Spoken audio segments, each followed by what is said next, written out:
ಮನೆ ಗಂಡ ಹೆಂಡತಿ ಇಬ್ಬರು ಪ್ರೀತಿಸಿ ಮದುವೆಯಾದರು. 20 ವರ್ಷಗಳ ಕಾಲ ಹೇಗೋ ಏನೋ ಗಂಡ ಹೆಂಡರಂತೆ ಜೀವನ ನಡೆಸಿದರು. ಆತನಿಗೆ ಬಿಡುವಿಲ್ಲದಷ್ಟು ಕೆಲಸ, ಮನೆಯ ಕಡೆ ಮಡದಿಯ ಕಡೆ ಸ್ವಲ್ಪ ಗಮನ ಕಡಿಮೆ. ಇದ್ದಕ್ಕಿದ್ದಂತೆ ಒಂದು ದಿನ ಹೆಂಡತಿ ಕೇಳಿದಳು, ನಾನು ಹಿಂದೆ ಸತ್ತರೆ ನನ್ನ ಅಂತ್ಯಕ್ರಿಯೆ ಹೇಗೆ ಮಾಡುತ್ತೀರಿ?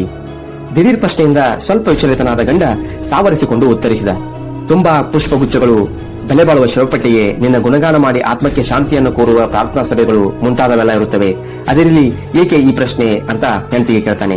ಆದರೆ ಪುನಃ ಹೆಂಡತಿ ಪ್ರಶ್ನಿಸ್ತಾಳೆ, ಇದಕ್ಕೆಲ್ಲ ತುಂಬಾ ಖರ್ಚಾಗುವುದಿಲ್ಲವೇ? ಆಗ ಗಂಡ ಹೇಳ್ತಾನೆ, $10,000 ಖರ್ಚಾಗಬಹುದು, ಆದರೆ ಅದು ನನ್ನ ಕರ್ತವ್ಯವಲ್ಲವೇ?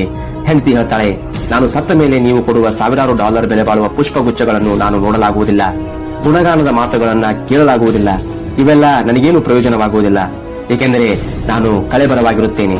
ಅದರ ಬದಲು ನಾನು ಬದುಕಿರುವಾಗಲೇ ಒಂದು ಗುಲಾಬಿ ಹೂ ಕೊಡಬಾರದೆ, ಒಂದು ಪ್ರೀತಿಯ ಮಾತು ಆಡಬಾರದೆ? ಈ ಮುಗ್ಧ ಮಾತು ಗಂಡನ ಹೃದಯ ಕಲುಕಿತು.